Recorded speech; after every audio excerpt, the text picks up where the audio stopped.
अब उसकी कब्र तक पहुंच गया है। महाराष्ट्र के संभाजीनगर में स्थित औरंगजेब की कब्र हटाने की मांग को लेकर हिंदू संगठन सड़क पर उतर आए हैं। कब्र नहीं हटाए जाने पर बाबरी जैसा अंजाम होने की चेतावनी दे डाली है। और इस बीच औरंगजेब को लेकर छिड़ा संग्राम मध्य प्रदेश भी पहुंच चुका है। कांग्रेस के एक नेता ने औरंगजेब की तुलना भगवान परशुराम से करके विवाद की आग में घी डाल दिया है।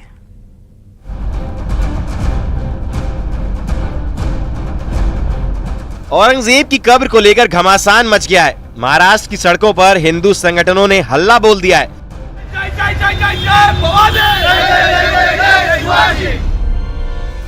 महाराष्ट्र के अलग अलग जिलों में हिंदू संगठनों ने औरंगजेब की कब्र हटाने को लेकर प्रदर्शन तेज कर दिया है।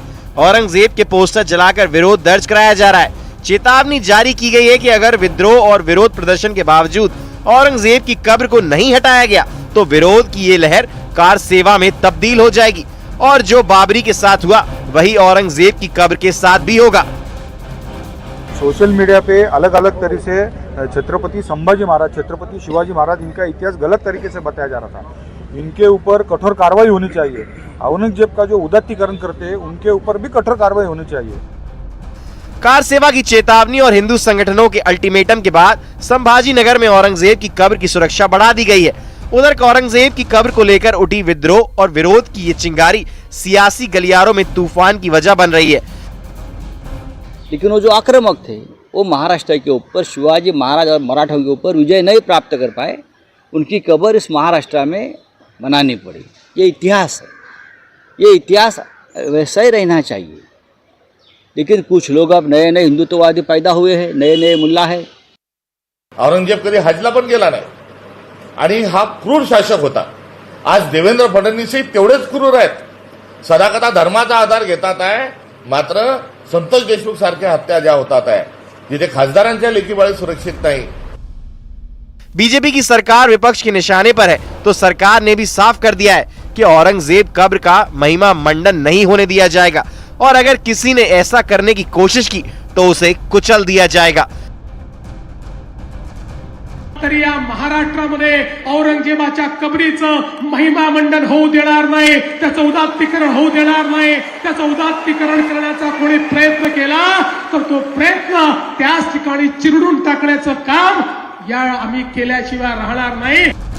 औरंगजेब की कब्र से उठे विवाद की मध्य प्रदेश में भी एंट्री हो गई है।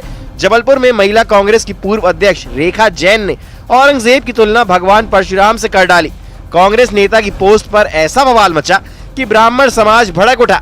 कई संगठनों ने इसका विरोध जताया और रेखा जैन पर कड़ी कार्रवाई की मांग कर डाली। किसी को भी दुख पहुंचाना मेरा उद्देश्य नहीं था। भूलवश मेरे से, मानव स्वभाव है, गलतियां हो जाती हैं। वो गलती से मेरे से ये पोस्ट हुई जिसकी मैं सभी संस्कारधानी वासियों से, संप्रदाय से क्षमा चाहती हूँ।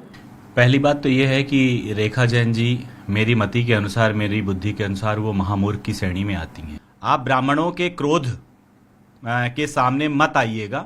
आपको अगर ज्ञान का अजीर्ण है, भगवान परशुराम जी के बारे में नहीं पता है तो ऐसी शब्दों का इस्तेमाल ना करें। औरंगजेब की तुलना भगवान परशुराम से करने पर बवाल मचने के बाद जब तक कांग्रेस नेता रेखा जैन ने अपना पोस्ट डिलीट किया और जब तक कांग्रेस ने रेखा जैन को नोटिस देकर 48 घंटे में माफी मांगने के निर्देश दिए, तब तक सियासत का ऊंट अपनी करवट ले चुका था। और उन्होंने व्यक्तिगत किस परिप्रेक्ष्य में ये कहा है तो ये उनका व्यक्तिगत मामला हो सकता है। पार्टी का इससे कोई लेना देना नहीं है। कांग्रेस दल की जगह इनको जो है मुस्लिम लीग पार्टी भी कहा जाए तो कोई अतिशयोक्ति नहीं होगी। कांग्रेस मुस्लिम लीग और जिन्ना की भाषा देश के अंदर बोल रही है। कब्र भी जाएगी, जब औरंगजेब चला गया तो कब्र भी नहीं बचेगी। औरंगजेब पर विवाद की कहानी का आगाज उस वक्त हुआ था जब समाजवादी पार्टी के नेता अब्बू आजमी ने औरंगजेब की तारीफ में कसीदे गढ़े थे। लेकिन अब ये मामला न सिर्फ औरंगजेब की कब्र और कार सेवा तक पहुंच गया है, बल्कि औरंगजेब के बहाने हिंदू मुस्लिम की सियासत ने भी फिर सर उठा लिया है। Bureau report, news 18।